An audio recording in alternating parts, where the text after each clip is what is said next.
Luis, me parece que también está Alina en la sala, entonces dale los permisos igual. Y también está, bueno, Axel también, para que nos ayude. Ahí te mandé, Diego, un mensajito con una pregunta. Ok, va, va. Me dijiste que la compañera Alina y quién más. Y Axel, bueno, para que tenga también la, Axel García, ok. sí, bueno, por ahora detecto a ellos. Listo, ya cuentan con los permisos. Hay gente saludando a Lina, la persona más conocida de este Zoom.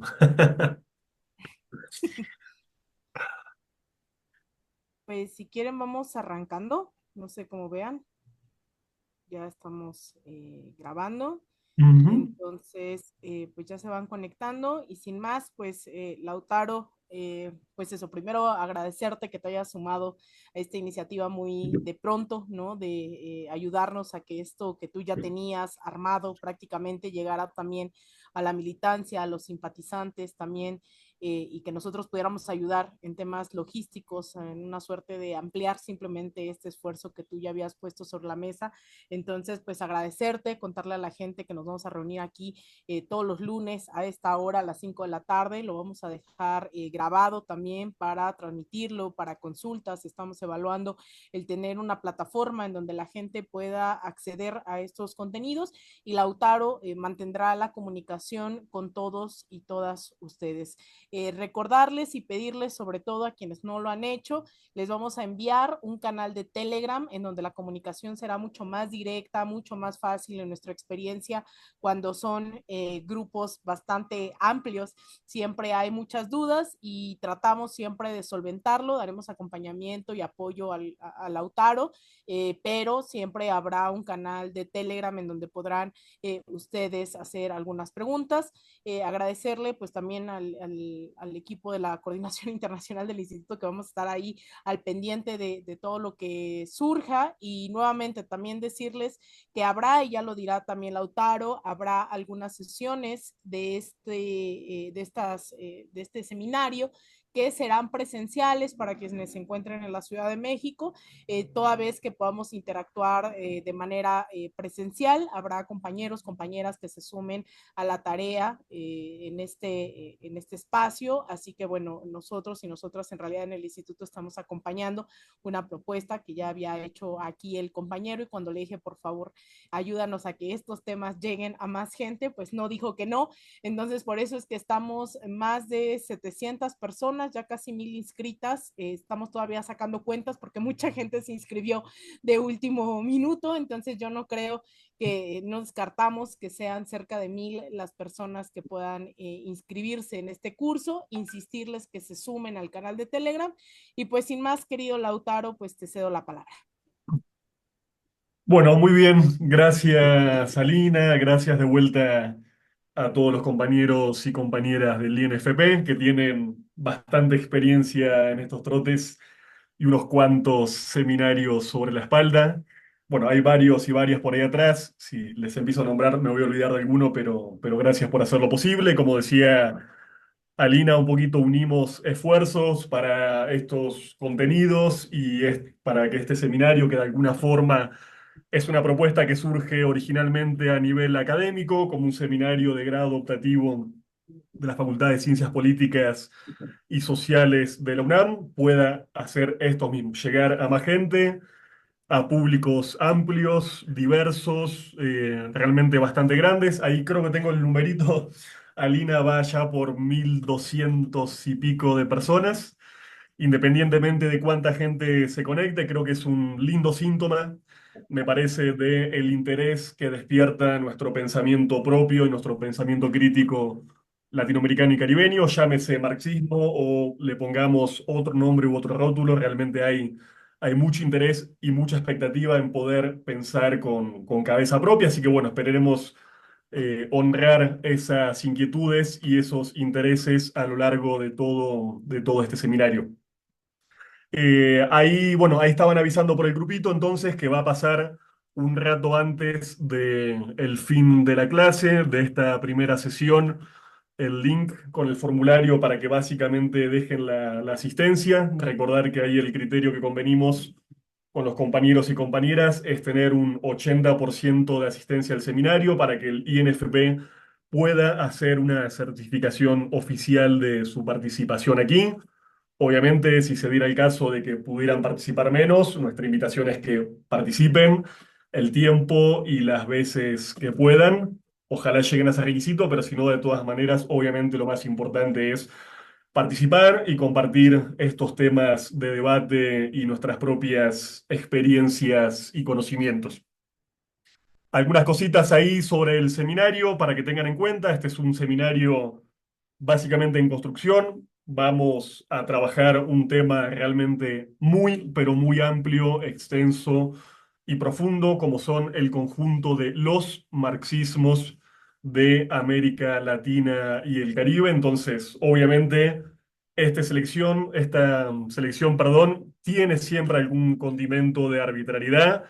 Elegimos una serie de contenidos, una serie de autores, de autoras y de procesos emancipatorios que son discutibles. Podríamos haber optado por otros, pero bueno, en honor a cierta brevedad y a no perder el carácter pedagógico y de divulgación, tuvimos obviamente que comprimir los temas, si no estaríamos haciendo más que un seminario, una carrera de grado entera de 4 o 5 años. Tenemos gente de realmente prácticamente todo el continente, lo cual nos alegra muchísimo, personas de prácticamente todos los países de Sur y Centroamérica. Hay unos cuantos caribeños y caribeñas, ahí vi gente de República Dominicana, de Cuba, de Haití, de Jamaica, de Puerto Rico y algunos otros que seguramente me estoy olvidando. También hay personas de Estados Unidos y de unos cuantos países de Europa que no voy a mencionar, pero tenemos, me parece, una mirada bastante amplia que seguramente va a enriquecer nuestros debates y nuestros aportes. Hay un poquito, como les comentaba Alina, la idea es hacer este seminario entonces todos los días lunes, empezando a estas 5 horas del centro de México y extendiéndonos, si ustedes nos lo permiten, con cierta flexibilidad, haciendo por lo menos 2 horas de sesión, pero a veces extendiéndonos un poquito más según la complejidad del tema y según tengamos o no algunos invitados e invitadas. La idea también es tener una serie de actividades complementarias, más bien les diríamos una especie de conferencias magistrales, pudiendo invitar a diferentes especialistas de América Latina y el Caribe en determinados autores, conceptos, tradiciones locales de pensamiento y demás, aprovechando obviamente el saber de personas que investigan y trabajan en estos temas hace muchísimos años y tienen una gran experticia. Nuestra idea es poder organizar por lo menos 4 o 5 de estas conferencias en un día y horario todavía a confirmar y a convenir y poder cerrar nuestra sesión y nuestro semestre en el mes de noviembre con la última clase planificada, que sea una conferencia ahí sí magistral y ojalá que también presencial e híbrida, eh, aprovechando las bondades del instituto y su espacio de trabajo aquí en la Ciudad de México. Un poco, y ahora les voy a presentar el programa del seminario. Nuestra idea es trabajar con dos enfoques. Primero, un enfoque histórico y segundo, con un enfoque problemático. ¿Sí? No vamos a organizar los contenidos de este seminario por autores o por autoras, que sería otra posibilidad igualmente válida. Tampoco lo vamos a organizar por países o tradiciones de pensamiento nacional, sino que vamos a empezar con un bloque histórico, básicamente abordando la historia del marxismo y también de los socialismos en América Latina y el Caribe desde las últimas décadas del siglo XIX hasta la actualidad. Va a ser un repaso más o menos breve de apenas unas 3 clases y después sí vamos a entrar ya en materia con un enfoque más bien temático problemático. ¿Qué quiere decir esto? Que vamos a abordar una serie de temas, problemas que identificamos como constantes en el marxismo latinoamericano y caribeño, sea la cuestión racial, la cuestión nacional, la cuestión colonial y otros aspectos que vamos a ir trabajando, por supuesto haciendo una serie de bajadas en algunas figuras completamente insoslayables. Y también, y eso nos interesa particularmente, ligando los debates del seminario a experiencias históricas concretas y sobre todo a experiencias políticas emancipatorias. Obviamente, cuando hablamos de marxismos en nuestra región, estamos hablando no solamente de una corriente de ideas, no solamente de una corriente de pensamiento académico, sino de una filosofía de la praxis pensada y desarrollada en función de la transformación de la realidad histórica, de la transformación de las injusticias sociales en nuestro continente y a nivel mundial. Por eso vamos a intentar, insisto, hacer una especie de alguna forma, bajadas para pensar esta serie de aportes y de categorías en torno a procesos históricos y emancipatorios concretos. Lo van a ver en el programa a través de una serie de revoluciones que comienzan con la Revolución Haitiana de 1804 hasta llegar a nuestro siglo XXI con procesos de cambio tan relevantes como el proceso de cambio en Bolivia o, por caso, la Revolución Bolivariana de Venezuela. Nos interesa, y eso lo sugería Alina al comienzo, no hacer gala de una erudición vana, sino tratar de aportar instrumentos conceptuales y analíticos para la praxis de militantes sociales y populares y también para la praxis académica de investigadores, de intelectuales, pero también de comunicadores y comunicadoras. Es decir, para todo aquel que pueda sentir necesario y útil hacerse con parte de este bagaje teórico e histórico. Un poco este seminario tiene un que tiene una ventaja. La ventaja es que el propio título, matices de corriente de pensamiento, partida interesante. Desde ya hay que despejar la idea de el marxismo latinoamericano como una corriente única, codificada, con una ortodoxia y con una serie de avances consumados de una vez para siempre. Por el contrario, vamos a abordar, insisto, una serie de familias y constelaciones de pensamiento muy diversas y nos vamos a preguntar también por cómo estas familias de pensamiento se relacionan con otras corrientes, no solamente críticas, sino incluso algunas corrientes conservadoras en nuestra historia latinoamericana y caribeña. Entonces, creo que esa idea de los marxismos es un buen punto de partida.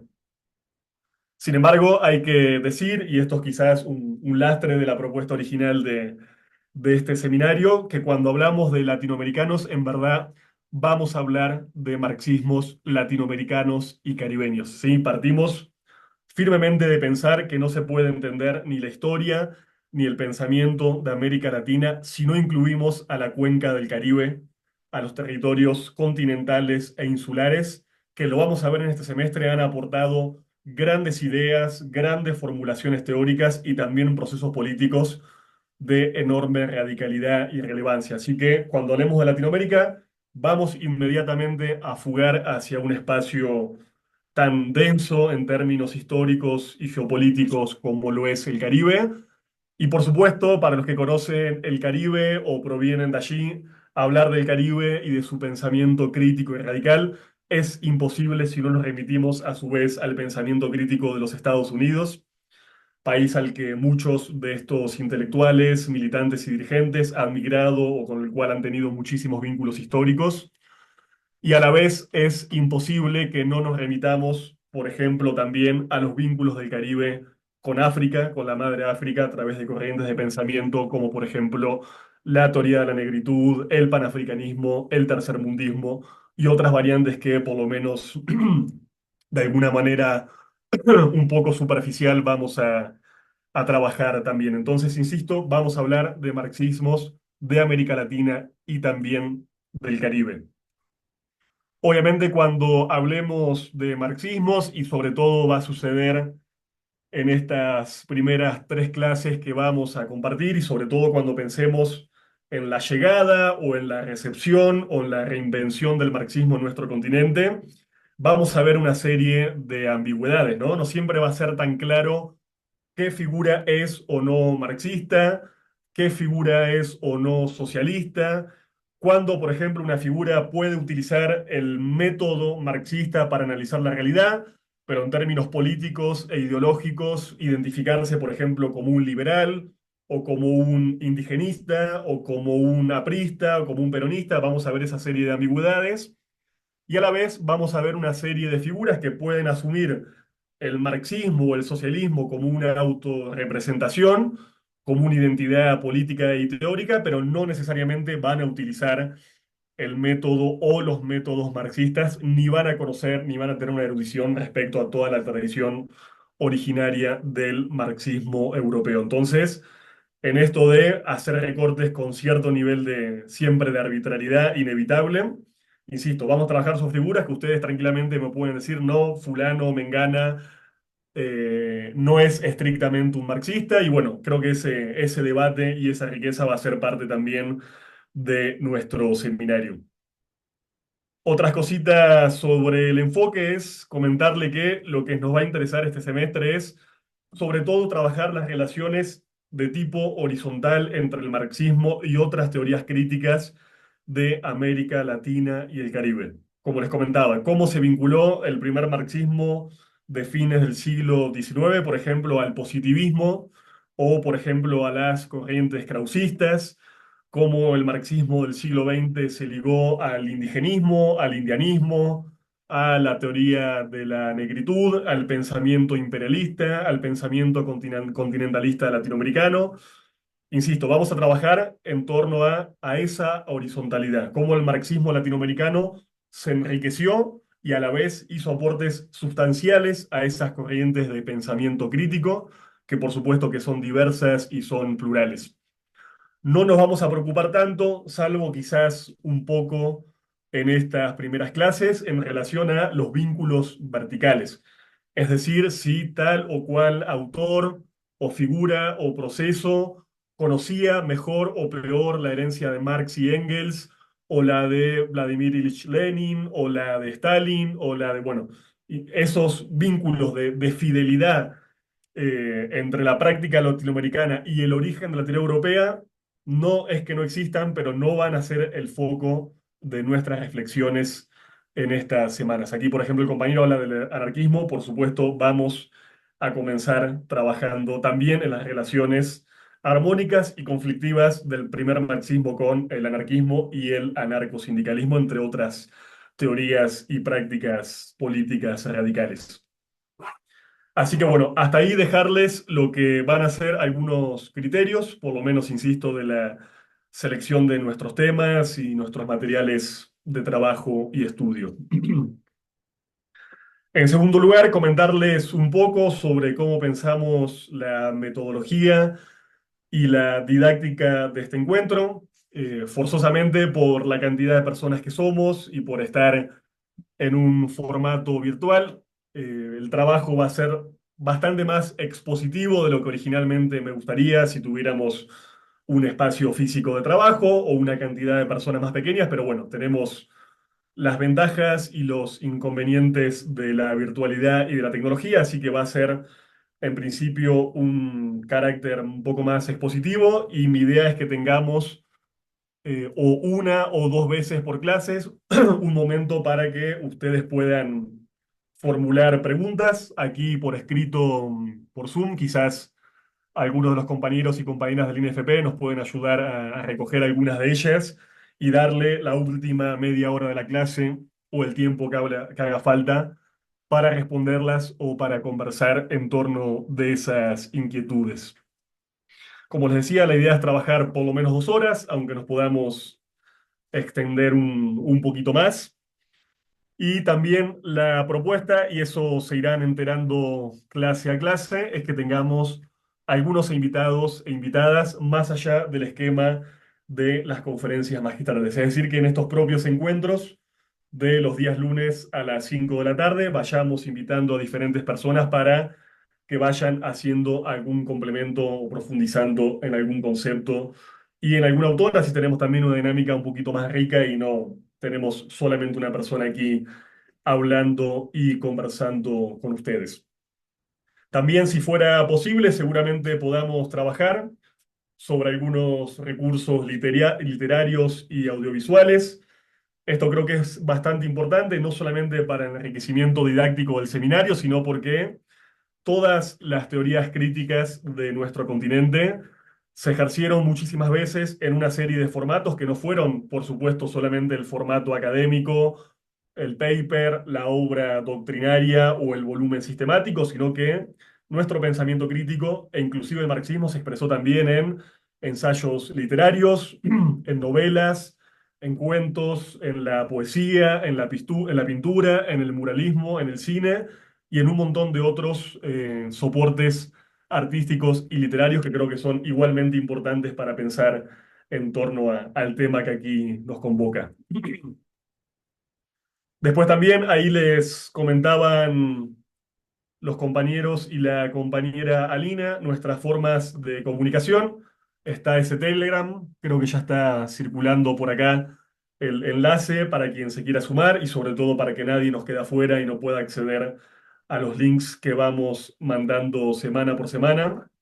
Independientemente de eso, yo les voy a ir mandando también cada semana un correo electrónico desde un mail que creamos al efecto de este seminario, que se llama marxismoslatinoamericanos@gmail.com, y por ahí les vamos a ir comentando novedades sobre los contenidos de cada semana. Igualmente también ya se los envié y si no los podemos colgar ahora, ya hay un drive donde figura el programa del seminario y donde semana a semana, y sin importar si les avisamos o no les avisamos, vamos a ir actualizando la bibliografía para cada encuentro. Ahí vamos a distinguir entre alguna bibliografía, llamémosle básica o elemental, que les recomendamos. Obviamente su lectura semana a semana no es obligatoria, no vamos a tomarles examen, pero obviamente va a enriquecer y nivelar para arriba la discusión de este espacio si tenemos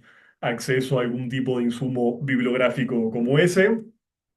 También les voy a ir compartiendo por ese mismo drive una serie de materiales ampliatorios, muchas veces libros enteros, no para que los lean ahora, sería imposible, pero que por lo menos se vayan de acá con un acervo documental para quien tenga el interés de profundizar su estudio en estos temas, tengan todo ese material disponible y a la mano, y también una serie de fuentes, sean bibliográficas o, como les comentaba, literarias o audiovisuales. Todo eso va a estar ahí, muy prolijito, organizado en ese drive y se va a actualizar cada día. Así que nada, nos podemos, me parece, comunicar por ahí. Si es algo importante, nos podemos comunicar por el mail del seminario y si no, cualquier cosita que sea un poco más ágil o del día a día, creo que el canal de Telegram que hicieron los compañeros y las compañeras va a ser el medio de comunicación más adecuado.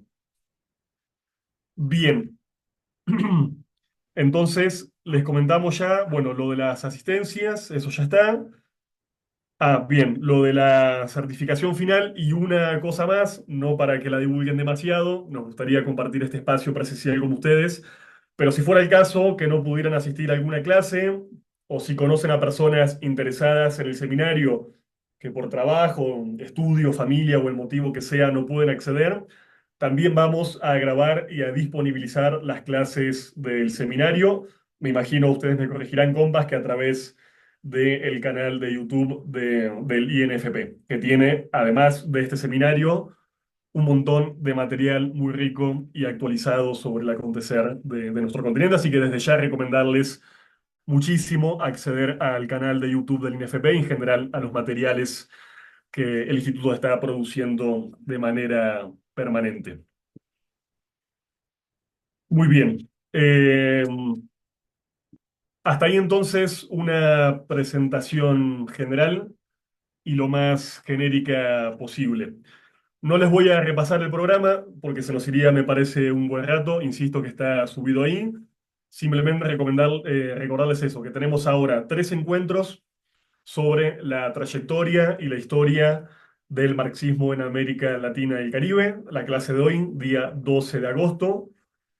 La próxima vamos a trabajar sobre la llegada, la recepción y la reinvención del marxismo con los primeros partidos, sindicatos, movimientos intelectuales marxistas y o socialistas de nuestro continente. Les comentaba desde las últimas décadas del siglo XIX hasta las primeras décadas del siglo XX, considerando, por supuesto, la fundación de los primeros partidos comunistas y también de la Comintern. Y nuestra tercera clase de este bloque introductorio va a estar volcada exclusivamente a definir histórica, geográfica e intelectualmente el espacio del Gran Caribe. Un poco partimos aquí de suponer que nuestra comprensión del Caribe es mucho más limitada, entonces vamos a dar una clase entera a poder trazar los contornos de ese espacio y por lo menos poder socializar algunas de las principales corrientes de pensamiento marxistas y no marxistas, pero de carácter crítico de esa subregión. Y seguramente tengamos ahí también ya algún invitado e invitada sorpresa. Después, desde el mes de septiembre, desde el día 2 en adelante, como les decía, vamos a trabajar en torno a diferentes temáticas y problemáticas. Las repaso muy rápidamente. Vamos a empezar con el tema de el capitalismo, la colonización y la modernidad, es decir, orientándonos en torno a la pregunta de ¿cuándo se volvió capitalista América Latina y el Caribe? Una pregunta que vamos a ver que va a ser fundamental en nuestra teoría crítica y va a ser hasta el día de hoy un debate de sumo interés académico e intelectual y también político. Después vamos a trabajar sobre la conceptualización del imperialismo, desde formulaciones clásicas como las de Lenin hasta los aportes y la obra de un trinitense y estadounidense llamado Oliver Cox, que va a ser para nosotros y para muchos especialistas el primer gran formulador de una idea muy, pero muy poderosa que vamos a trabajar, que es la idea del sistema mundo. Después vamos a pasar a trabajar en torno a los debates de clase y raza, es decir, en base a algunas conceptualizaciones clásicas sobre el color de la clase en América Latina y el Caribe. Ahí vamos a ver los debates sobre la esclavitud, la trata y la plantación, sobre todo en la región caribeña, y sobre todo el ejemplo importante y poderosísimo de la revolución haitiana. Después vamos a continuar abordando también, obviamente, desde la dimensión racial, los vínculos entre el marxismo y la cuestión indígena. Vamos a ver, por supuesto, a uno de los grandísimos marxistas de nuestra historia regional, para muchos fundador inclusive del propio marxismo latinoamericano y caribeño, que es ni más ni menos que José Carlos Mariátegui. Vamos a abordar sus textos sobre el problema de la raza y los llamados elementos de socialismo práctico, y trabajar en torno a algunas ideas como la forma valor y sobre todo la forma comunidad, es decir, pensar que cómo analiza nuestro marxismo las comunidades indígenas originarias y preexistentes al mismísimo momento de la colonización. Después vamos a ver los debates sobre la cuestión de lo nacional popular en América Latina y el Caribe. Obviamente nos vamos a remitir a otra figura crítica importantísima de la tradición marxista como es Antonio Gramsci. Y vamos a puntualizar los debates sobre la cultura, el rol de los intelectuales y los vínculos entre marxismo, antiimperialismo y cuestión nacional. También así, haciendo aquí seguramente alguna bajadita en torno a algunos países y procesos. Después vamos a continuar, obviamente, analizando la más importante revolución de todo el siglo XX latinoamericano y caribeño, que va a ser la Revolución Cubana. Vamos a ver los vínculos entre el marxismo y otras vertientes de la praxis política tercermundista. Y nos vamos a preguntar sobre la construcción de una subjetividad revolucionaria en el marco de un proceso como la Revolución Cubana, abordando, por supuesto, la obra insoslayable de Fidel Castro y de Ernesto Che Guevara. También seguramente ahí con algún invitado o invitada. Después vamos a ver la vertiente marxista de la teoría de la dependencia, algunos autores y autoras fundamentales, sobre todo del Brasil, el caso de Rui Mauro Marini, el caso de Teotonio dos Santos y también de Vania Bambierra. Vamos a mapear los debates de esta corriente con la CEPAL, el desarrollismo y su contexto de surgimiento. y a trabajar muy brevemente por cuestiones de tiempo y espacio en torno a tres categorías clave que son las de dependencia, superexplotación y subimperialismo. Después vamos a dar un debate para mí de los más ricos e interesantes, ojalá que para ustedes también lo sea, que es el de los vínculos tan complejos, polémicos y problemáticos entre el marxismo y la religión. O, dicho de otra forma, entre el marxismo y las religiosidades populares, que es lo que más nos interesa. Vamos a trabajar un texto de Enrique Dussel en torno a las metáforas teológicas de Marx, como él las llamó. Vamos a hablar un poquito del surgimiento de un cristianismo de liberación en nuestro continente, por supuesto de la formulación de la teología de la liberación y sus relaciones con el marxismo, y vamos a pensar como bajada y análisis de caso cómo se pensó y se ejerció la fe y la política en la revolución sandinista de Nicaragua. Después vamos a pasar a analizar el debate de los nacionalismos y de los internacionalismos. Aquí nos interesa un poco discutir esta idea del sentido común, de que el internacionalismo solamente fue practicado por los comunistas europeos, por la Revolución Soviética, y que a lo sumo nosotros nos incorporamos a la praxis internacionalista desde la década del 60 con la Revolución Cubana. Por el contrario, vamos a pensar nuestra historia larga de internacionalismo y de integración regional y por supuesto sus vínculos con la tradición marxista. Después, un poco en esta línea y ya acercándonos hacia el final, vamos a trabajar sobre los vínculos entre el marxismo y la integración regional bajo este concepto de nación latinoamericana o de patria grande latinoamericana.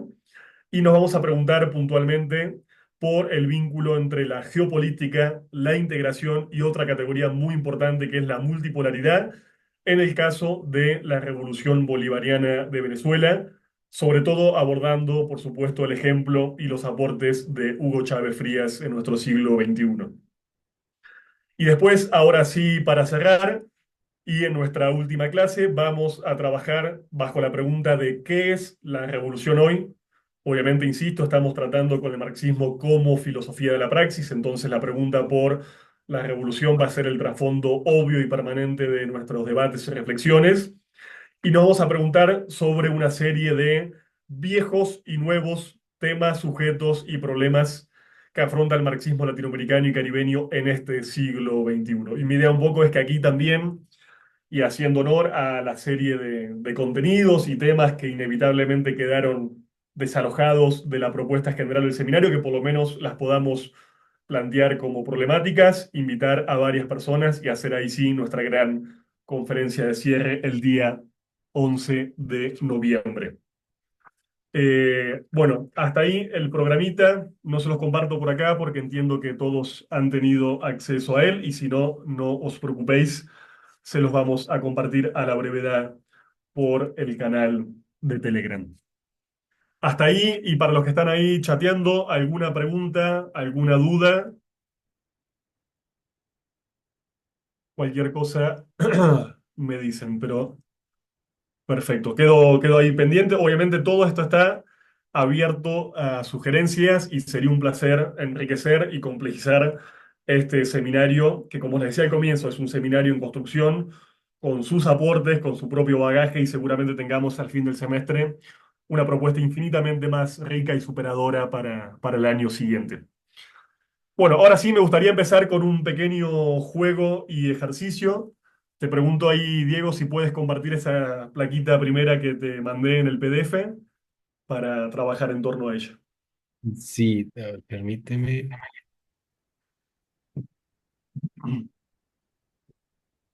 Perfecto. Si puedes, eso, solamente la primera.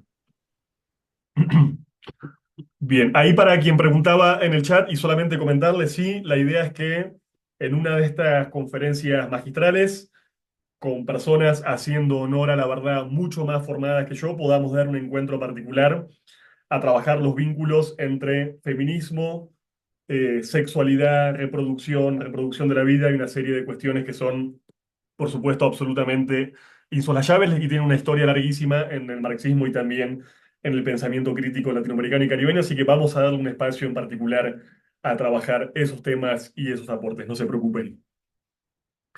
Bueno, ahora me gustaría empezar con un pequeño ejercicio. Quizás preguntarles, a ver, tenemos 1, 2, 3, 4, 5, 6. Tenemos 18 figuras, sí, tenemos 18 figuras representantes de el marxismo europeo, obviamente de diferentes matices, tendencias y de diferentes épocas. Les quisiera preguntar, lo pueden ahí escribir por el grupo sin problema, ¿cuántas de estas figuras conocen, han leído, identifican la cara para tener ahí como un tester mínimo? Pueden poner simplemente el numerito de cuántas de esas 24 logran identificar así a simple vista.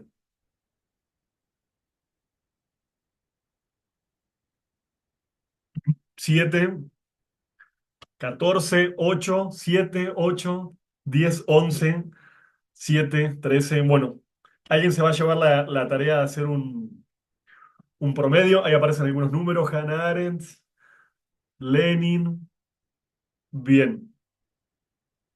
Voy a decir muy groseramente que tenemos un promedio más o menos alto, ¿no? Personas que conocen la mayoría. Marx, Wallerstein, no. Wallerstein no está. Gramsci, Lenin, sí. Luxemburgo, Zizek. Bueno, ahí empiezan los debates que vamos a tener todo el seminario de si tal o cual figura puede ser considerado no marxista. En este caso lo dejo a su libre interpretación. Ahí están agregando algunos. No, no hay nadie de Chile, insisto, son solamente figuras de Europa y de los Estados Unidos. Ahora me gustaría mostrarles la siguiente plaquita. Por supuesto que hay mujeres negras entre ellas. Van a ver la siguiente placa. Acá tenemos algunas personas más. Acá tenemos 4 por 7, 28, si estoy haciendo la cuenta bien. La matemática no es mi fuerte. Bueno, ¿cuántas personas identifican aquí, en esta nueva placa? 2, 3, 3, 2, 4, 2, 2. Aparece Mariátegui, aparece Fanon, René Zabaleta, muy bien. No, Malcolm X no está. Alguien quedó pegado a la placa anterior. Fanon. ¿Identifican alguna otra figura? Perfecto. Vania Bambiera y Rui Mauro Marini, muy bien. Evidentemente llegan aportes de Brasil. Lelia González, muy bien, también de Brasil. Martínez Heredia, de Cuba. Marte Haneker, de Chile. Agustín Cueva, de Ecuador. Carlos Fonseca Amador, de Nicaragua. Florestan Fernández, de Brasil. Silvia Rivera Cusicanqui, de Bolivia. Lombardo Toledano no está, podría estar, debería estar, pero no está. Por supuesto, González Casanova, aquí apunta en los locales. Julio Antonio Mella. Bien, Walter Rodney, excelente. Bueno, tenemos simplemente para graficar, identificar un promedio muchísimo más bajo de conocimiento de estas figuras. Obviamente es un ejercicio arbitrario, ustedes pueden incluso haber conocido y leído algunas de estas figuras sin ubicar su rostro, pero creo que en este caso el simbolismo de conocer o no la cara de determinadas figuras ya dice bastante del estado de nuestro conocimiento y puntualmente de algo que, por supuesto, nos pasa a todos y a todas, y esto no es para sentirse culpable ni autoflagelarse, que es que hemos sido formados en tradiciones de pensamiento, ante todo europeas o euro-norteamericanas. Y en este caso, aún hablando de teorías críticas, como es el caso del marxismo, no es la excepción. Conocemos muchísimos más y muchísimas más marxistas de Europa y de Estados Unidos que de nuestra propia América Latina y el Caribe. Acá puse solamente algunas figuras, están nombrando algunas, podríamos poner muchas más, pero simplemente para dejar una especie de mosaico de inquietudes, ¿no? De figuras como las aquí colocadas, que les puedo asegurar que en todos los casos han hecho aportes muy, pero muy relevantes al campo de la teoría crítica, de la praxis política. Muchos y muchas han sido incluso líderes que han comandado revoluciones enteras. como es el caso de Farabundo Martín El Salvador o de Maurice Bishop en la isla de Granada, o podríamos mencionar a Juan Bosch en la República Dominicana, o por ejemplo a Jacques Gomen en Haití, y ni hablar de Mariátegui en Perú. Insisto, hablamos de personas importantes por sus aportes conceptuales, pero también por su rol histórico. Y bueno, nada, espero que cuando veamos esta plaquita dentro de algunos meses y hagamos el cierre de este seminario, podamos colectivamente identificar no solamente los nombres y las caras, sino los aportes críticos que cada una de estas personas ha hecho a nuestra tradición. Después, si quieren, y si les da curiosidad, les puedo mandar el apuntecito cara por cara de quiénes son cada una de todas estas figuras. Insisto, de el conjunto de nuestra América, no solamente de Sudamérica, no solamente de México, sino de cada uno de los países de nuestra región. Bien, ahora sí vamos a abordar nuestro tema en particular. Esta clase se llama Marx en las periferias y nos proponemos trabajar sobre una serie de textos tardíos del marxismo clásico, sobre una serie de lo que hemos denominado como problemáticas coloniales y por supuesto sobre el lugar, quizás un poco más brevemente ahora porque nos quedan otras clases, de América Latina y el Caribe en la concepción y la imaginación de estos primeros pensadores marxistas. Ahí en el drive que les envié, van a ver una serie de materiales. Si alguno no está subido, lo complementaré hoy mismo cuando cerremos esta sesión. Hoy vamos a trabajar, les diría, en torno a tres grandes obras de tres grandes pensadores. En primer lugar, en torno al libro Marx en su tercer mundo de el marxista Néstor Cohen, probablemente hoy el principal referente y especialista vivo, no solamente en el marxismo, sino en otras teorías críticas de nuestra América. Nos vamos a remitir a él y a trabajar sobre su texto. Obviamente también está ahí colocado en el drive correspondiente. De forma complementaria, vamos a trabajar con un texto un poco previo. No voy a hacer tanto hincapié en él porque es un texto de otra complejidad y de otra densidad filosófica, que es el libro El último Marx y la liberación latinoamericana, de nuestro maestro ya fallecido Enrique Dussel, argentino, mexicano, patriota de la patria grande y uno de nuestros más grandes intelectuales de los últimos 2 siglos. De hecho, bueno, vaya de paso un homenaje para su trayectoria y su figura que va a estar absolutamente presente sobrevolando el conjunto de nuestras clases. Este libro de Dussel es, como les decía, un poquito más viejo, del año 1990, y cerramos esa triada de recomendaciones básicas con el libro de José Aricó que se llama Marx y América Latina, un libro de la década del 80 que probablemente de alguna forma funda esta perspectiva de análisis que busca cruzar y comprender por fuera de los lugares comunes y los prejuicios cómo el marxismo clásico entendió a América Latina y el Caribe y al conjunto de las periferias globales. Además, seguramente utilicemos en el seminario una serie de materiales compilados por Aricó y otros intelectuales que hicieron parte de la iniciativa editorial de Pasado y Presente, que elaboró una serie de cuadernos que tienen materiales y fuentes muy valiosos para los temas que nos convocan aquí. Esos son, insisto, les diría los tres grandes libros y tres grandes obras, pero también les dejo ahí en el drive una serie de fuentes y de materiales que creo que también tienen su valor.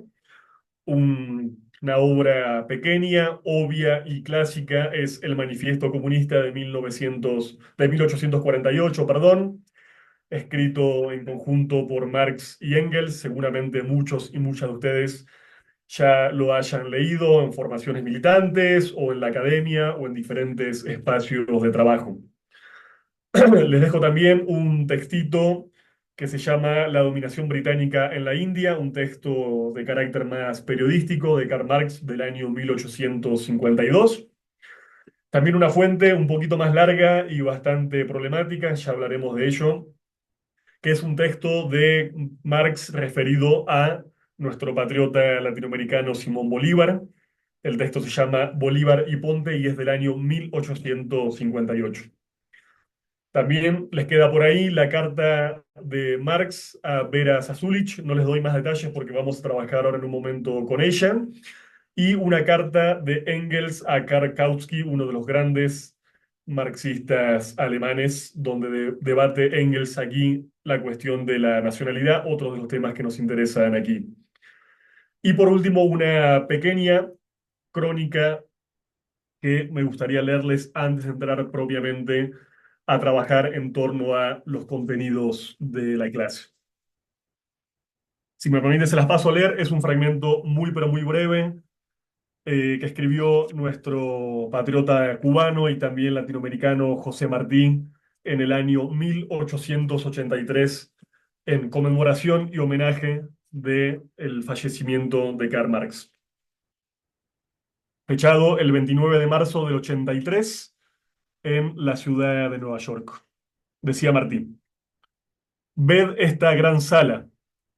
Karl Marx ha muerto. Como se puso del lado de los débiles, merece honor. Ved esta sala. La preside, rodeado de hojas verdes, el retrato de aquel reformador ardiente, reunidor de hombres de diversos pueblos y organizador incansable y pujante. La Internacional fue su obra. Vienen a honrarlo hombres de todas las naciones. La multitud que es de bravos braceros, cuya vista enternece y con fuerza enseña más músculos que alhajas y más caras honradas que paños sedosos. El trabajo embellece. Karl Marx estudió los modos de asentar el mundo sobre nuevas bases, despertó a los dormidos y les enseñó el modo de echar tierra a los puntales rotos. Pero anduvo deprisa y un tanto en la sombra, sin ver que no nacen viables ni de seno de pueblo en la historia, ni de seno de mujer en el hogar, los hijos que no han tenido gestación natural y laboriosa. Aquí están buenos amigos de Karl Marx, que fue no solo movedor titánico de las cóleras de los trabajadores europeos, sino veedor profundo en la razón de las miserias humanas y en los destinos de los hombres, y hombre comido del ansia de hacer el bien. Él veía en sí todo lo que en sí propio llevaba: rebeldía, camino a lo alto y lucha. Esto decía, insisto, José Martí sobre Karl Marx, rindiéndole homenaje el 29 de marzo de 1883. Ahora sí, vamos a la materia, vamos a ir a estas primeras fuentes del marxismo.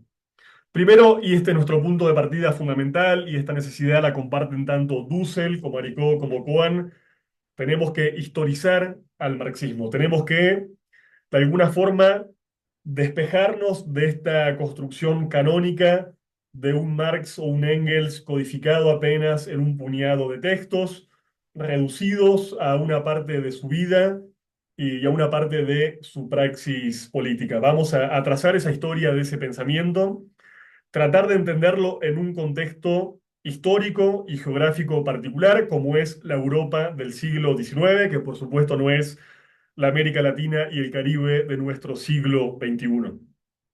Obviamente, y partimos aquí de una pregunta un poco capciosa cuando nos preguntamos si el marxismo europeo es o no un pensamiento eurocéntrico, hay que decir que este marxismo obviamente está estrechamente relacionado con un mundo europeo, moderno, burgués y de carácter occidental. O sea, es inevitable que un pensador o una pensadora, esto rige para nosotros ahora mismo, no esté de alguna forma centrado en su espacio y en su tiempo. La pregunta es si Marx y Engels pudieron mirar más allá de las anteojeras de su época y replantear y repensar críticamente algunos de los lugares comunes de su contexto histórico, y ya me adelanto a la respuesta, creo que efectivamente sí lo hicieron.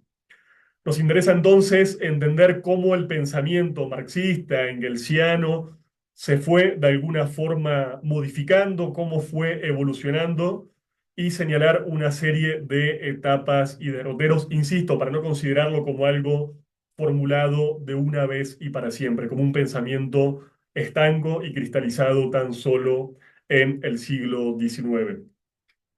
En este sentido, creo que es bastante importante alejar al marxismo de la formulación canónica soviética o llamada así marxista-leninista que conocimos y que fue divulgada a través de prácticamente toda la existencia de la Unión Soviética, pero sobre todo a partir de la muerte del fundador y principal líder de aquella revolución, Vladimir Ilich Lenin. Tenemos que entender el marxismo tal cual como fue recepcionado, e insisto, más allá de cómo fue codificado por lo que la Unión Soviética llamó en su momento el materialismo dialéctico o el materialismo histórico. Partimos, les decía al comienzo, de pensar que hay muchos marxismos, y esto que rige como una verdad para América Latina y el Caribe, rige también para los propios orígenes de la tradición, en los cuales un conjunto de pensadores, de líderes sociales y políticos discutían entre diferentes perspectivas críticas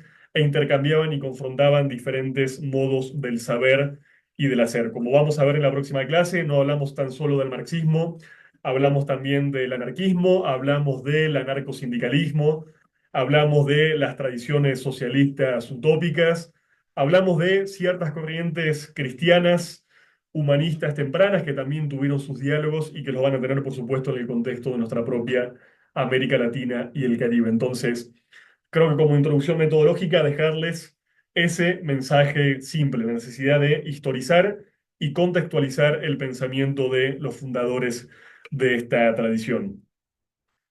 Para eso quizás sea interesante, aunque sea básico y obvio, eh, señalar básicamente el arco vital y el arco de la producción bibliográfica de Marx, una figura que nació en el año 1818 y que falleció en el año 1883, el mismo año de este homenaje de José Martí que recién les leía.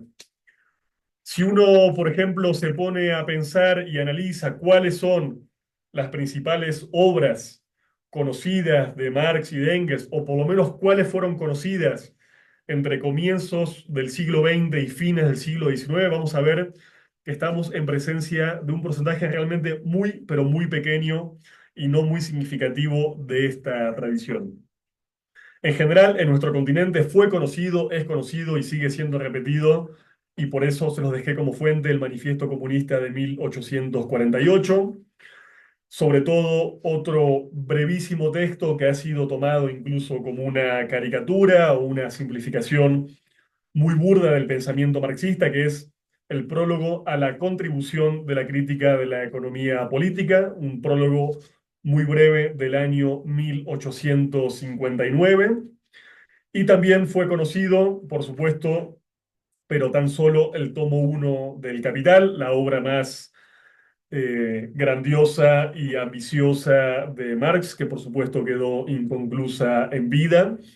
Recuerden que esta obra se comenzó a escribir de forma parcial y tentativa en 1857, que fue recién publicada una década después, en 1867, y que fue conocida en América Latina y el Caribe a través de la primera traducción realizada al español por Juan de Justo, un socialista reformista y bastante liberal de mi país, la Argentina, y traducción que fue publicada después en un periódico socialista mexicano.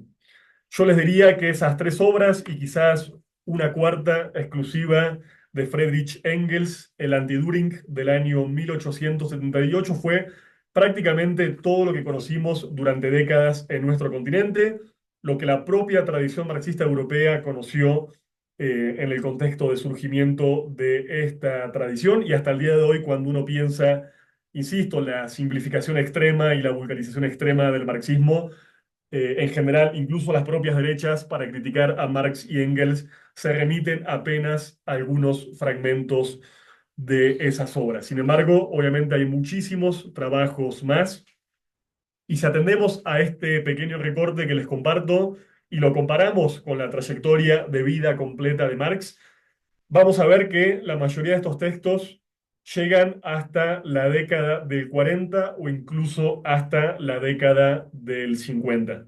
¿Sí?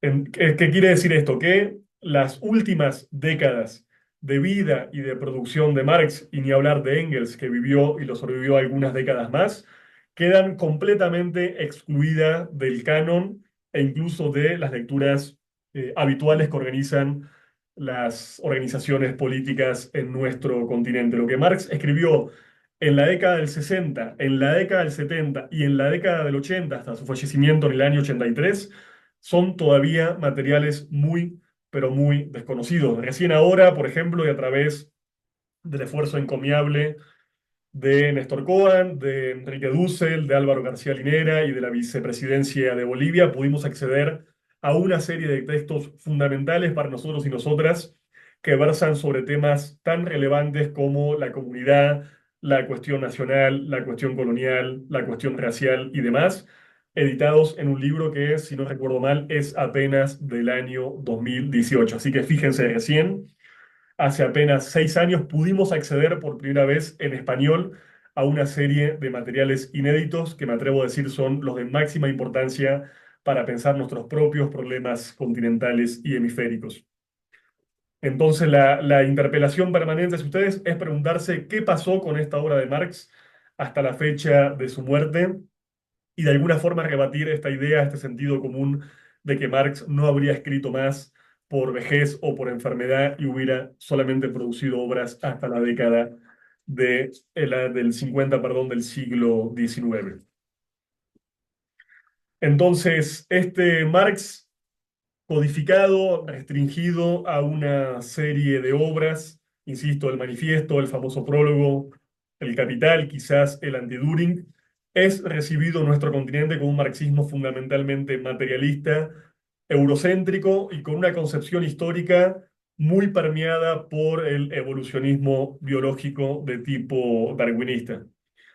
De hecho, este conceptito, esta palabra con el que permanentemente definimos al marxismo como materialismo histórico o como materialismo dialéctico, no es una categoría que Marx haya utilizado en sus propios escritos, sino que fue formulada por el padre del marxismo ruso, Plejánov, que no solamente la formuló, sino que la popularizó. Entonces, esta idea del marxismo como un materialismo histórico no es una idea que nos convenga ni que vayamos a utilizar demasiado, sino que nos vamos a quedar con esta idea de cuño y lectura un poco más gramsciana del marxismo como una filosofía de la praxis, como una filosofía orientada a la praxis política.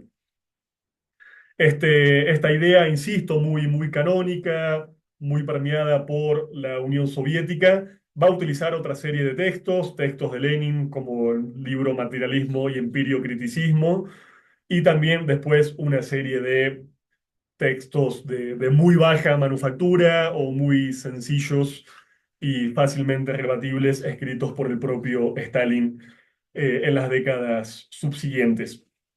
Esta idea de este marxismo soviético, insisto, progresista, en un sentido lineal, de características eurocentradas y absolutamente de espaldas al acontecer de las periferias, tiene una serie de características. Esta idea histórica, la idea de que hay una sola historia universal, la idea de que todos los pueblos y nacionalidades vamos a seguir un mismo camino lineal, siguiendo una especie de etapas evolutivas que la propia Europa ya habría atravesado con anterioridad.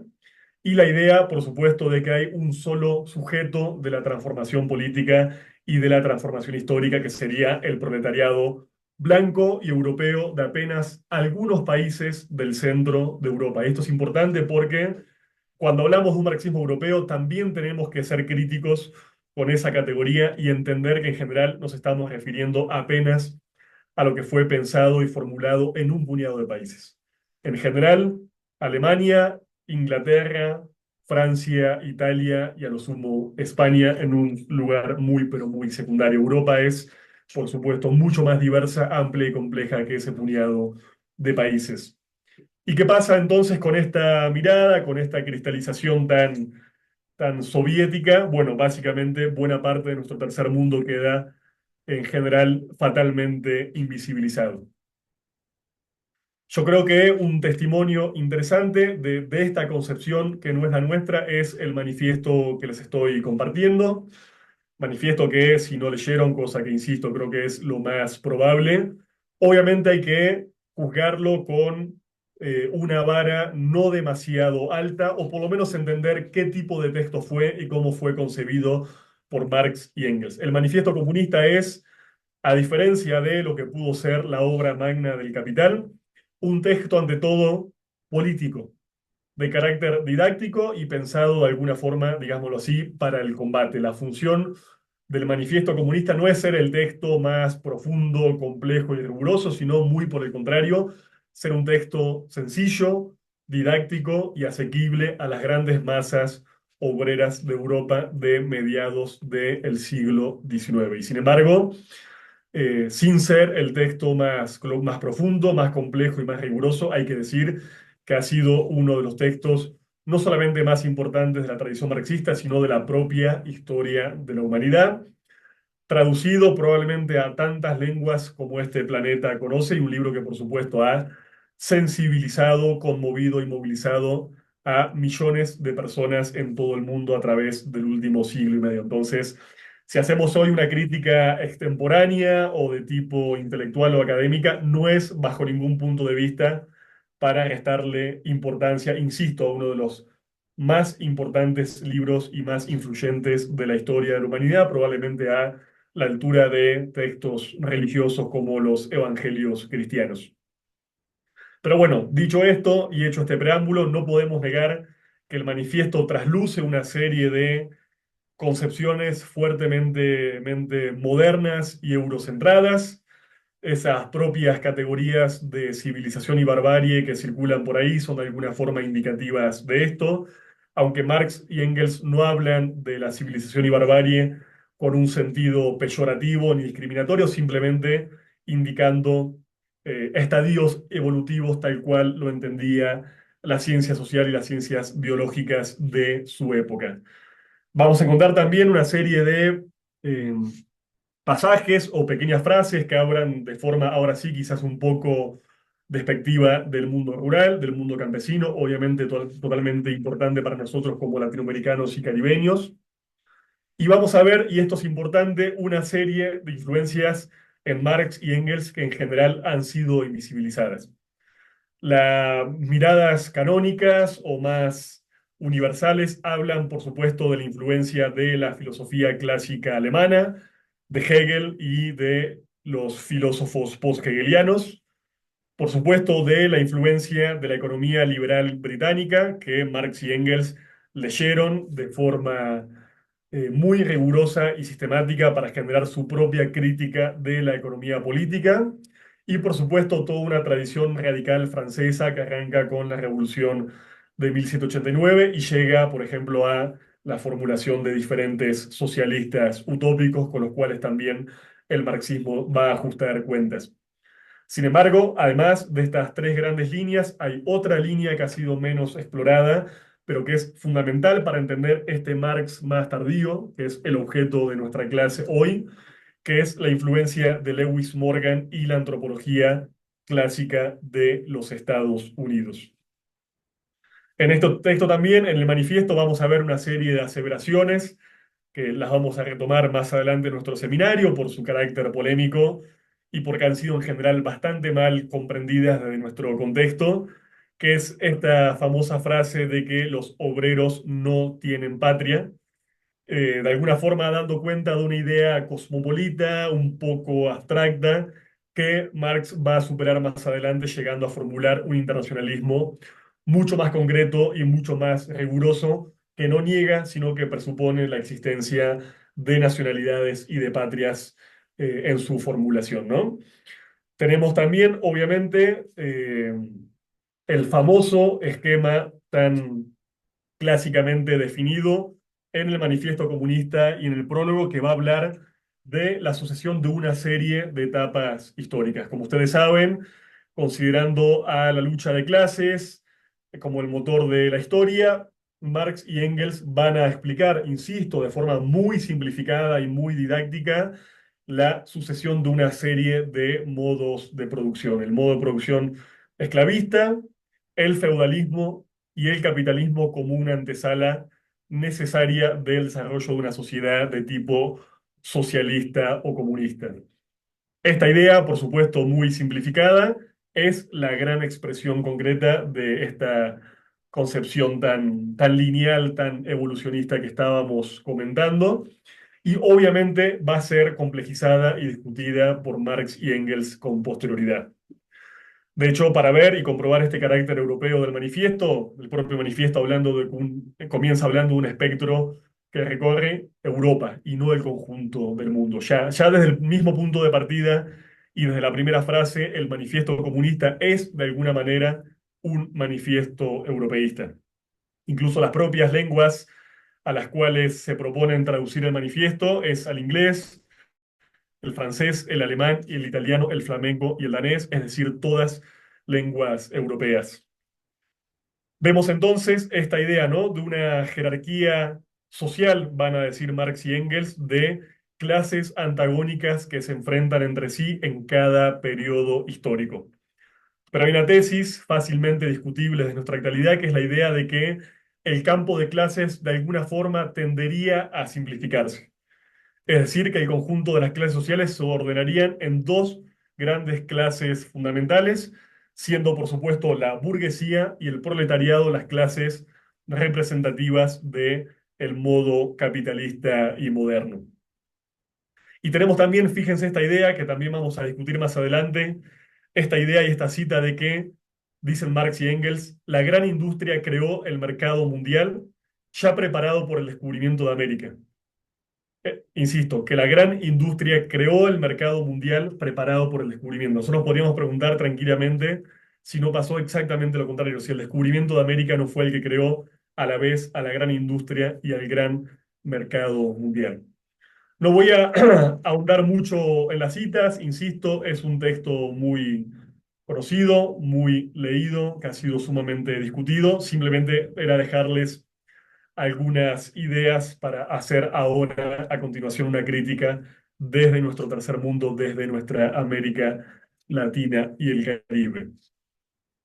¿Qué va a pasar en las décadas que les comentaba que son de nuestro principal interés? Desde mediados de la década del 50 hasta la muerte de Marx en 1883.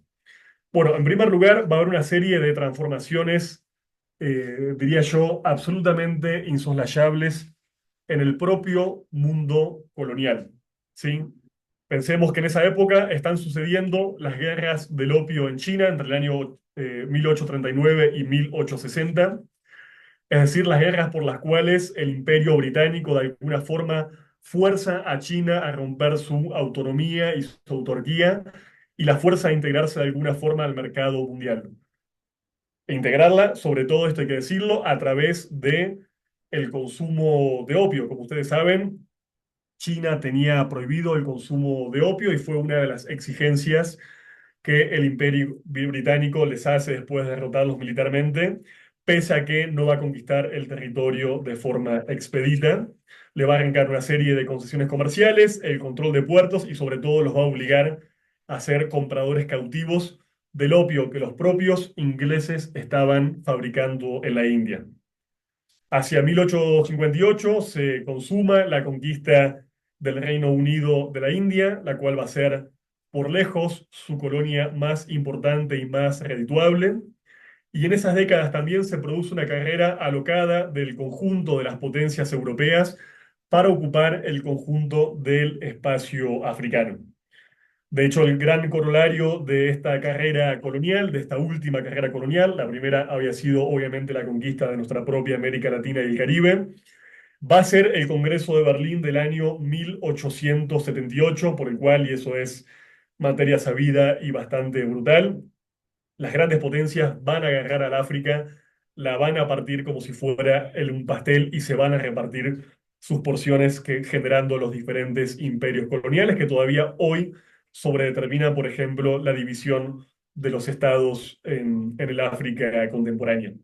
Entonces, insisto, si el pensamiento de Marx y de Engels se transforma desde mediados del siglo XIX es porque el propio mundo capitalista se está transformando y el propio sistema capitalista, entendido como sistema mundial, eso lo veremos más adelante, está subsumiendo activamente porciones cada vez crecientes de territorios, notablemente de África y de Asia, porque como ya comentamos, obviamente nuestro continente ya había sido subsumido desde el mismísimo siglo XV. Entonces llegamos a un año que es clave, el año 1853, en el cual Néstor Cohen nos va a hablar de un viraje en la obra de Marx. Según Cohen y según también otros autores como los que les recomendé, desde ese año hay una compulsión mucho más grande, sobre todo en Marx, por entender la totalidad global y la totalidad planetaria, es decir, por entender cómo el capital se empieza a expandir a nivel mundial.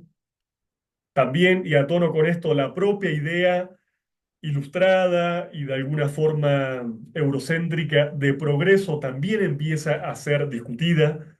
El propio reconocimiento del despojo colonial, de la esclavitud, de la trata y de la acumulación originaria van a llevar a discutir esta idea del progreso, o por lo menos van a permitir discutir la idea de la progresividad de la expansión del capital. Insisto, lo que antes era una especie de crítica meramente moral, es decir, criticábamos la colonización por sus tremendos costos humanos, ahora empieza a ser ya una crítica en términos más estrictamente económicos y políticos. También se empieza a discutir esta idea de los pueblos sin historia, una idea que Marx no utilizó, pero que sí utilizó varias veces Engels, que obviamente tiene detrás un lastre colonial muy claro, ¿no? Esta idea de que hay pueblos que por no haber tenido un pasado estatal o una tradición de siglos o de milenios, no tendrían de alguna forma un futuro previsible y no tendrían, por supuesto, un derecho, por ejemplo, a una nacionalidad propia. Esta idea de que hay pueblos con y sin historia también empieza a ser fundamentalmente discutida. En ese mismo sentido, se empieza a habilitar la idea de que no hay tan solo uno, sino más desarrollos históricos posibles. Este famoso camino europeo que lleva de la antigüedad, pasa por el medioevo y desemboca en el capitalismo, empieza a no ser el camino ineluctable para todos los pueblos y para todas las comunidades del mundo. De hecho, la propia formulación en este año, el año del viraje, nos dice Cohen, de la idea de un modo de producción asiático ya de alguna forma rompe esta linealidad. Porque el modo de producción asiático es justamente eso, es específico del Asia y puntualmente de la India en base a cuyo estudio Marx lo formula. Entonces no es un modo de producción que entre en ese caminito, en esa escalera europea. Lo vamos a ver ahora a través de una fuente que les dejé. Empieza a haber un interés muy profundo por las formas de vida comunitarias, digámoslas así, precapitalistas, como es el caso, por ejemplo, de la comuna rural rusa, pero puede ser el caso también de las comunidades indígenas de América Latina. Hay también, por supuesto, en estos años un desarrollo fenomenal de una serie de ciencias con la antropología y las ciencias biológicas totalmente a la vanguardia. Y como sabemos, Marx y Engels eran intelectuales realmente muy inquietos que estaban permanentemente formándose y actualizándose con los últimos desarrollos científicos y también con los últimos hechos del acontecer periodístico. Va a pasar algo también muy importante hacia 1864 con la fundación de la Primera Internacional, ¿sí? Internacional que va desde el año 1864 hasta 1876 y que va a poner sobre la mesa con toda urgencia y actualidad el debate sobre la cuestión nacional en algunos países que, como Irlanda y Polonia, no tenían por esa época el derecho a contar con nacionalidades o estados propios. Es decir, que la propia agenda europea de esa época, de la internacional y el debate entre marxistas y anarquistas, por ejemplo, va a estar muy atravesado por esa problemática, que se vuelve cada vez más importante y que, por supuesto, va a ser fundamental para pensar nuestro propio marxismo latinoamericano y caribeño. Y en último lugar, otro elemento fundamental, a tono con los anteriores, es que hay una especie de redescubrimiento del potencial transformador y revolucionario de sujetos no occidentales. Ya no son solamente los obreros europeos de Inglaterra, de overall, de tipo manchesteriano, organizados en sindicatos, el único sujeto histórico capaz de empujar hacia adelante la rueda de la historia y capaz de transformar la realidad social de los oprimidos. El campesinado, los sujetos organizados de manera comunitaria empiezan a estar en el radar y eso va a ser también muy importante para nosotros. Acá tenemos que aclarar una cosa, estos materiales, los desarrollos producidos sobre todo por Marx en las últimas décadas de vida, son en general textos asistemáticos. No encontramos reflexiones voluminosas o sistemáticas, sino que tenemos en general borradores, manuscritos, apuntes de una serie de lecturas que Marx realizó en los últimos años de vida, artículos periodísticos, la nutrida correspondencia que compartía con diferentes líderes y lideresas de Europa. Entonces, estamos en presencia de fuentes que obviamente son más complejas, son más fragmentarias, que en parte por eso han sido soslayadas como materiales sin ningún tipo de importancia, pero me parece que si partimos desde nuestro contexto de entender que hay otros tipos de soportes para conocer la realidad, que no son solamente el libro, el volumen o la obra académica, no podemos quitarle atención a este tipo de materiales, que sí están compilados, que sí han sido organizados y sistematizados por intelectuales como los que mencionamos al comienzo y que hoy tenemos afortunadamente a nuestra disposición. En esos años también, y a través de esa serie de materiales, surgen nuevos países para el radar de Marx y de Engels. Aparecen textos sobre la India, sobre China, sobre Rusia, sobre Persia, pero también sobre América Latina, África y la Europa que llamarían en esa época atrasada. Notablemente el caso de Irlanda y Polonia ya mencionadas, pero también el caso de España. ¿Y cuál es el interés que van a suscitar algunos de estos países? Bueno, en el tema de Rusia es algo bastante interesante. Yo les dejé por ahí una de nuestras fuentes, que es la carta de Marx a Vera Zasulich.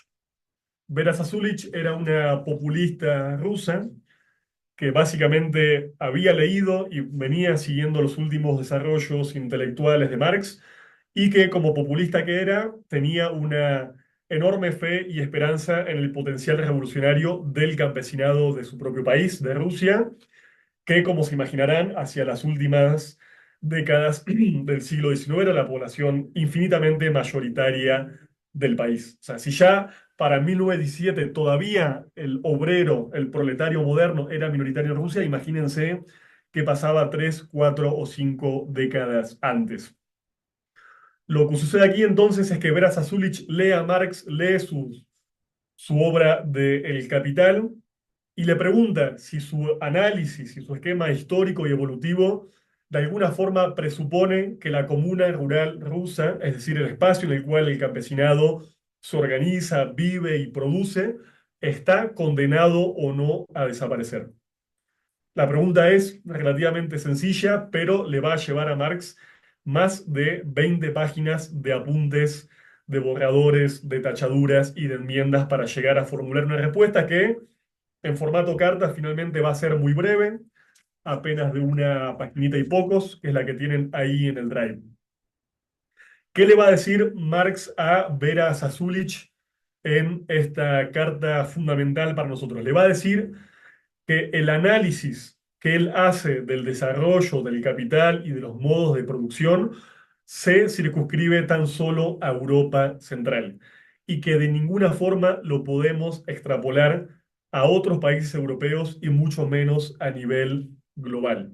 Es decir, tesis única que el famoso caminito modo de producción esclavista feudal y capitalista y la consecuente eliminación del campesinado y la propiedad rural solamente se constató y se está constatando en algunos países de Europa Central y que no es ni tiene que ser el caso de Rusia. Insisto, esta idea, esta narrativa lineal, evolutiva y ascendente es discutida por el propio Marx en vida en esta carta a Vera Zasulich. Y la tesis 2, no menos importante para nosotros, va a decir que la comuna rural rusa puede ser la fuente de la regeneración del propio país y que incluso puede ser el plafón para construir una sociedad comunista de tipo moderno. Es decir, que de alguna forma es posible pensar una revolución que desde formas de organización social precapitalistas se plantee construir alguna forma moderna del socialismo. Insisto, tesis que cuando veamos a José Carlos Mariátegui, vamos a constatar que es absolutamente fundamental. Entonces, la comunidad, la comuna rural, no solamente en el caso de Rusia, es un tema muy importante que solamente vamos a encontrar en este Marx más tardío de las últimas décadas del siglo XIX. La otra problemática va a ser, obviamente, la cuestión nacional, estrechamente vinculada a a la cuestión de la colonización de terceros países por primeros países. Les comentaba antes que ante todo en el marco de la Primera Internacional estaba fuertemente en el debate el caso de Irlanda, colonizada por los ingleses, y el caso de Polonia, un antiguo estado que fue destripado y repartido por las principales potencias coloniales de la época. Es muy interesante que en uno de sus textos Marx retome la frase de Dionisio Inca Yupanqui, un indígena que se presentó frente a las Cortes de Cádiz en 1810 y que aseguró que un pueblo que oprime a otro no puede ser libre. Décadas después, Marx va a hacer suya esta frase y va a repetir, insisto, que un pueblo que oprime a otro no puede ser libre. Si en algún momento Marx o Engels pensaron que la colonización de un país, léase Irlanda, léase Polonia o la India, tenía un costo humano que era lamentable en términos morales, pero que era necesario para el desarrollo del esquema histórico y que era la base de sustentación de una futura revolución de tipo social, porque, por ejemplo, generaba ni más ni menos que las condiciones para la aparición de un proletariado de tipo moderno. Ahora Marx y también Engels en otros textos va a decir algo muy diferente. Va a decir que la transformación de una sociedad colonial o periférica, sin una nación o un estado propio, no depende de los obreros de los países centrales, sino de los trabajadores y las trabajadoras de ese mismo país periférico, insisto, llámese Polonia, Irlanda o cualquiera sea. Incluso es más, Marx va a asegurar que el propio proletariado inglés no va a poder liberarse si el proletariado inglés no hace lo propio en su mismísimo país. En otra fuente que les dejé y que también es bastante interesante, una carta de Engels a Karl Kautsky. Él también va a abordar el tema nacional, pero esta vez en relación a Colonia, en relación a Polonia, perdón. Es una carta del año 1882, donde Engels va a decir algo muy interesante, que va a decir que algunos países tienen el derecho y el deber de ser a la vez nacionales e internacionales. Es decir, que el obrero de Irlanda o de Polonia no solamente debe preocuparse por la revolución proletaria a nivel europeo o mundial, sino que debe atender sus propias reivindicaciones de tipo nacional y de tipo anticolonial.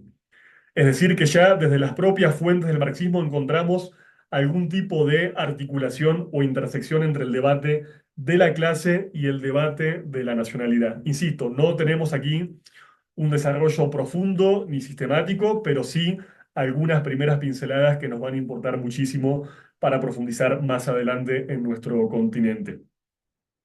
Entonces, tenemos el tema de Rusia y la cuestión de la comuna rural, tenemos la cuestión nacional reivindicada por Marx y Engels en torno a Irlanda y en torno a Polonia, y tenemos también una serie de estudios y consideraciones sobre, por ejemplo, el caso de la India. Marx, por ejemplo, que había condenado, insisto, moralmente, pero celebrado el desarrollo del capital en la India a través de la colonización británica, va a pensar ahora que el colonialismo inglés es incluso regresivo en términos históricos. Y va a decir que lo que produce en el caso de la India es un empuje hacia atrás.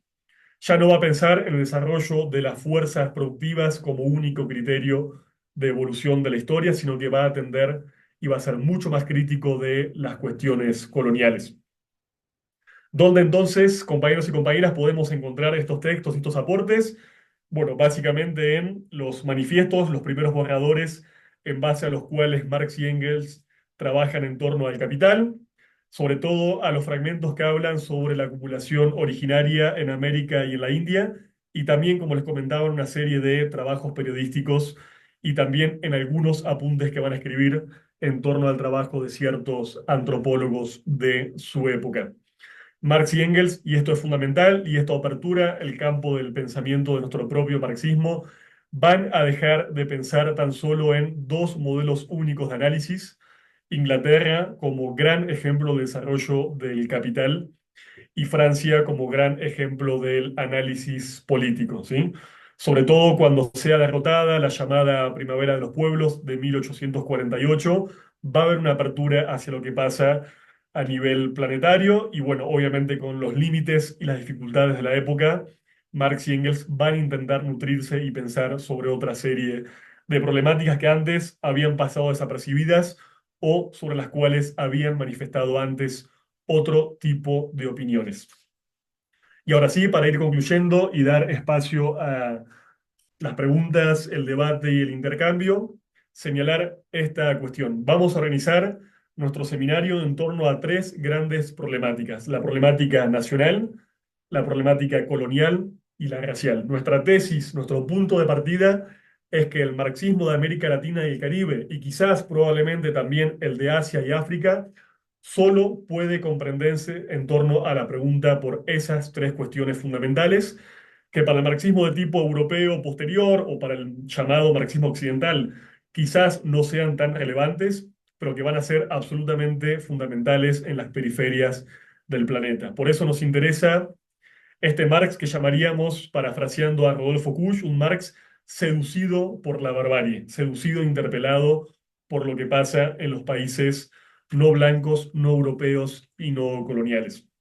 Y no nos interesa aquí si este Marx es el más real, es el más genuino o es el más representativo. Lo elegimos y lo seleccionamos porque es el que nos resulta útil para nuestra propia praxis histórica como latinoamericanos y caribeños.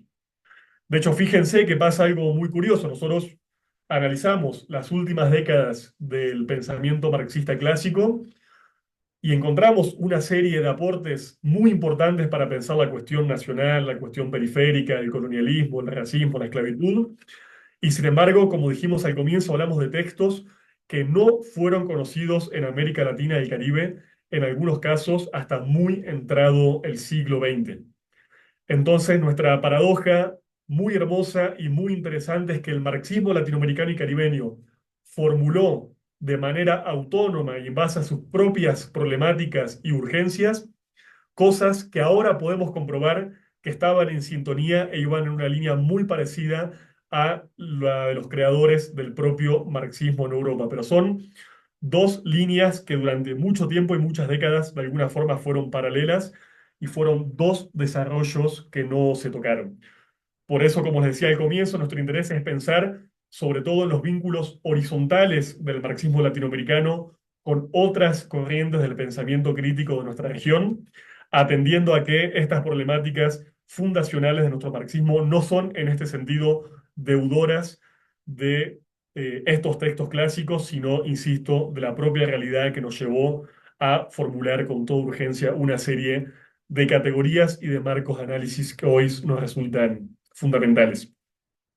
Y obviamente también a la conclusión no solamente de estas tres problemáticas, sino a la idea de que no hay un sujeto privilegiado de la historia y de que el sujeto latinoamericano y caribeño, léase campesino, indígena, mujer, obrero, afrodescendiente, fue y es y seguirá siendo tan importante para la transformación de la realidad que aquel sujeto europeo proletario clásico autorizado en primer lugar por Marx y Engels.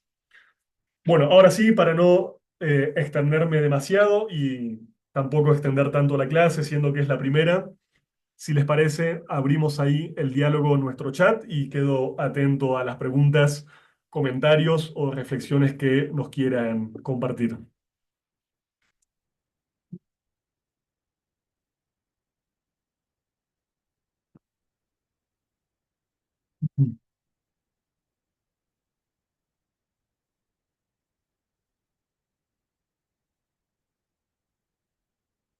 A ver, también ahí si los compas me ayudan, si se me pasa alguna pregunta, porque el chat va muy rápido. Les propongo algo. Todas las cuestiones operativas las podemos Eh, conversar a continuación en un ratito por el canal Telegram. Así no mezclamos el chat con los contenidos y las preguntas e intereses de la clase. ¿Les parece bien? Les prometo que apenas cerramos, ahí todas las cuestiones puntuales y operativas las respondemos por el canal. Bueno, Lautaro, les voy a pedir a la mayoría de compañeros y compañeras que por favor hagamos uso primordialmente del chat. Eso nos permite agilizar las preguntas. Entonces, comenzaré con las que están aquí. Primero, dice Joel, ¿existe un planteamiento sobre la cuestión colonial desde el punto de vista de la acumulación originaria?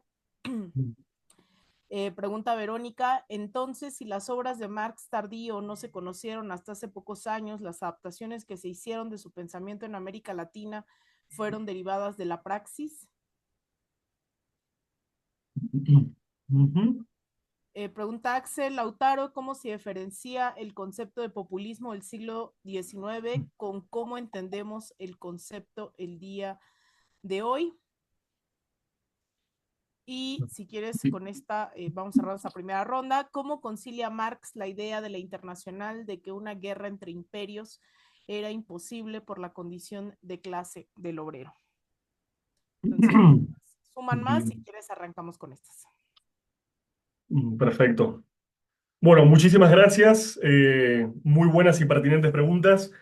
Algunas no las quiero responder ahora en profundidad porque tenemos clases enteras dedicadas a esas cuestiones. Por ejemplo, el tema de la acumulación originaria, que obviamente va a ser muy importante para nosotros y nosotras, la vamos a abordar puntualmente en la clase 4 del día 2 de septiembre, donde nos preguntemos sobre las relaciones entre capitalismo, colonización y modernidad. Yo les hacía esta pregunta de cuándo se volvió capitalista América Latina y el Caribe. Esa pregunta y la pregunta por la acumulación originaria, un poco la vamos a responder en esa clase. Sí decir a modo simplemente de adelanto y de abrebocas, que lo que el marxismo latinoamericano y caribeño hizo fue analizar, por ejemplo, el proceso de lo que Marx describe como acumulación originaria, es decir, como un proceso social que no hace parte del capitalismo, pero que de alguna forma es su condición de posibilidad.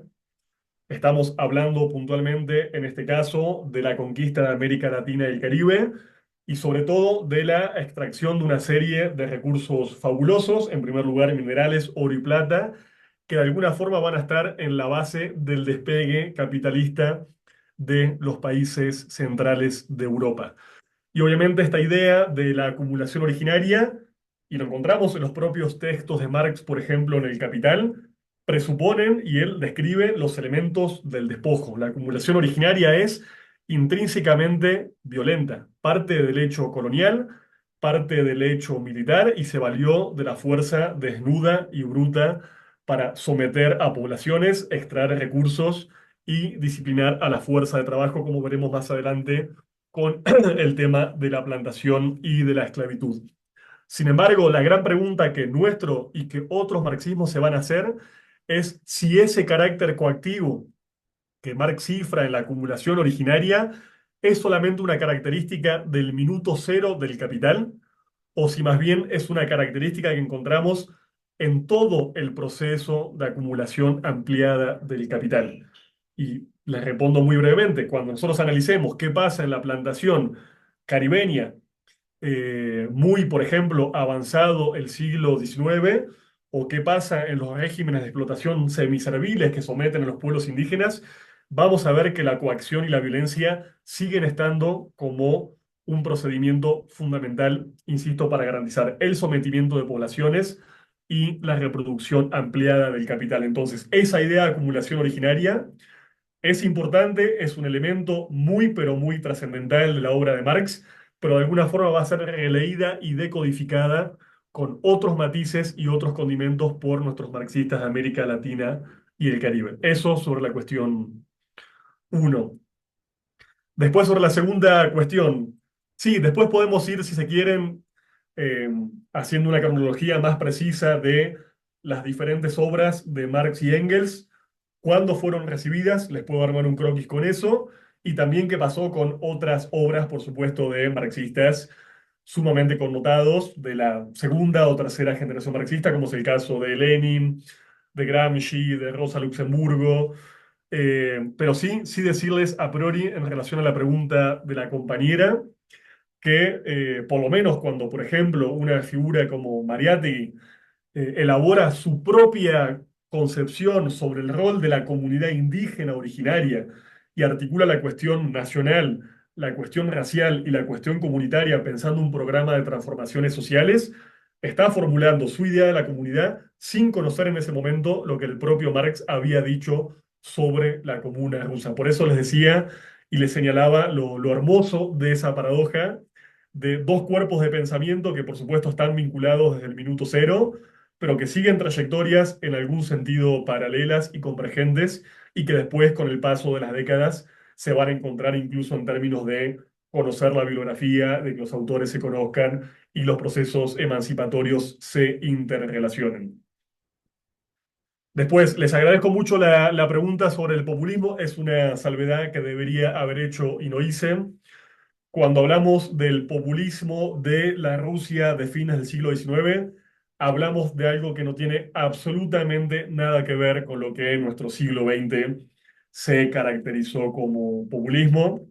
Ustedes saben que se ha hecho buena y mala sociología sobre los populismos de América Latina, sobre todo analizando casos históricos emblemáticos como el peronismo en la Argentina, el cardenismo o el varguismo en México y en Brasil asociado a regímenes. Bueno, no voy a entrar a desarrollar aquí la categoría del populismo del siglo XX, pero no estamos hablando de eso cuando hablamos de los populistas rusos, cuyo nombre, que viene de Narodniki, que es la categoría, el nombre original en ruso, tiene más que ver con su concepción de cuál era el rol del pueblo llano ruso, que en este caso, insisto y les comentaba, era ante todo una población campesina. De hecho, la propia idea de populismo fue fuertemente descalificada por las primeras generaciones de marxistas y conocemos fuertes y urticantes polémicas sostenidas, por ejemplo, de parte de Lenin y de los bolcheviques contra los populistas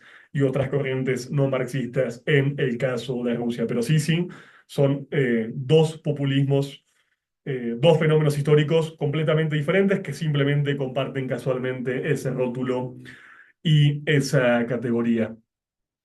Y después, a ver, sobre el tema de la posibilidad de la guerra entre diferentes países y sobre todo de una guerra combatida por los proletariados de diferentes países, ahí sí no me quiero adelantar porque en verdad nos estamos yendo hacia décadas posteriores.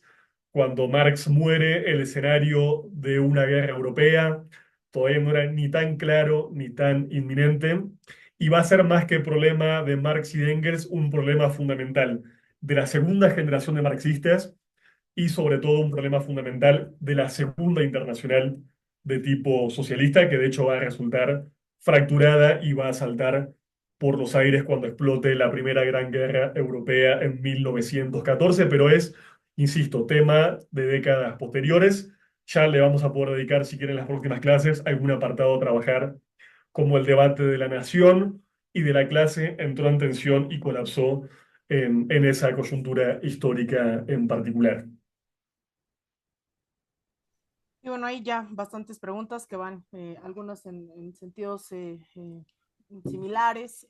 Preguntan cómo se puede abordar el tema de la totalidad social a partir de Marx, porque Marx pensaba la realidad social como totalidad social y no de manera fragmentada, como la economía, política, etcétera. Este es más bien un comentario desde los albores de la humanidad. El hombre que se sentía poderoso por posesión de armas siempre ha pretendido dominar, someter y ejercer control y sojuzgamiento de los más débiles sin armas. Esto continúa hasta hoy, por lo que parece no cambiará. Preguntan, en el Capital de Marx se habla de que se llegará a un punto de mundialización del capitalismo, entonces el hecho de llegar por distintos modos de producción al capitalismo sería secundario, ¿no? Puede existir saltos en la historia, pregunta. Eh, en la actualidad, ¿qué país contempla y practica las ideas marxistas en su constitución o carta magna? Pregunta Oscar. Giselle, Marx, ¿qué vínculo analítico tenía con Engels? Excelente tarde y saludos a todas y todos. Gracias por el seminario. ¿Qué implicaciones políticas tuvo el estudio del marxismo desde las tradiciones más ortodoxas, como el caso de la URSS, y por qué es importante abordar su pensamiento desde la filosofía de la praxis? Ujú. Y entonces, el único marxismo, dice, es el que está en los textos de Marx. Y por último, dejo esta, que son varias. Mi pregunta es, dice Martín, sobre el materialismo en el Marx y en particular en el marxismo latinoamericano. ¿Qué se entiende por materia y qué tan radical es su ruptura con el idealismo de Hegel? Bueno, sumo esta de una vez. Santiago, ¿cómo se ve desde el punto de vista del marxismo occidental las diferentes clases sociales en América y el Caribe, a diferencia del marxismo nacido de las necesidades de las comunidades de América y del Caribe? Ujú. Bien. Hasta ahí ahora. Bien, insisto que algunas preguntas varias las vamos a abordar y otras nos desviarían a hacer un seminario particular sobre la obra de Marx y Engels, que también sería una clase, perdón, una materia o una carrera en sí misma. Simplemente para dejar algunas pinceladas y no esquivarlas. Con esto, en esta idea de totalidad social que preguntaban, bueno. Dicho de manera paradójica, la pregunta que creo de esa época era ¿cuáles eran los alcances de la totalidad?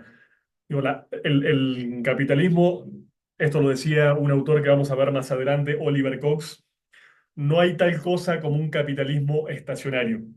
Es decir, el capitalismo, por definición, nunca deja de moverse en términos geográficos, de expandirse y de subsumir formaciones sociales diferentes y nunca deja, por supuesto, de acumular en términos de las leyes del varón. Pero esta totalidad social que Marx y que Engels están pensando desde mediados del siglo XIX, incluso desde antes, insisto, la tenemos que historizar y es una totalidad que está en movimiento. No es lo mismo entender la economía británica antes y después de la conquista de la India, antes y después de las guerras del opio contra China. Y esto vale para cualquiera de las potencias capitalistas centrales. Entonces, como esta totalidad se está moviendo, Marx y Engels le están de alguna forma siguiendo las huellas, insisto, de la manera como pueden, a veces con obras, a veces con prólogos, a veces con manuscritos, a veces con su epistolario, de la forma que pueden. Y esta totalidad, que en principio parece más definida como una totalidad europea, insisto, tomemos como ejemplo el Manifiesto Comunista de 1848, se llama Manifiesto Comunista, llama a los obreros de todo el mundo a unirse, pero a la vez tiene un locus de enunciación que claramente es europeo. Habla de acontecimientos de Europa, ante todo, y se plantea traducir ese texto a lenguas europeas. Entonces, esa totalidad restringida en ese momento se definía por una serie de países de Europa. Pero esa totalidad en evolución va a ser definida décadas después, en la década del 80 o incluso después, les comentaba, Engels sobrevive varios años a Marx, va a ser definida de otra forma y va a considerar sí o sí el acontecer histórico de los países de la periferia. Por eso van a estudiar los dos obsesivamente la historia de la comuna rural rusa, Marx va a estudiar ruso, van a estudiar incluso las propias comunidades indígenas de México, qué pasa en la India, bueno, una serie de problemáticas que no estaban en las décadas anteriores. Yo creo que la gran categoría que sintetiza esa idea de totalidad es la idea de mercado mundial.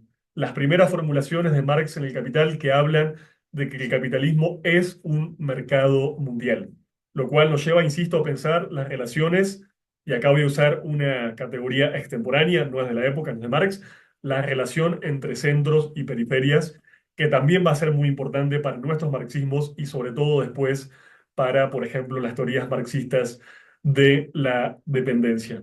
Entonces, este mercado mundial, esta categoría, es la idea que después, enriquecida, complejizada y masticada por otra serie de autores y en función de otros procesos históricos, va a desembocar de alguna forma en la idea del sistema mundo, del capitalismo como un sistema mundial. Insisto, no se apresuren, ya tendremos clases para trabajar sobre eso. Después la pregunta de qué países tienen o profesan explícitamente ideas marxistas son varios.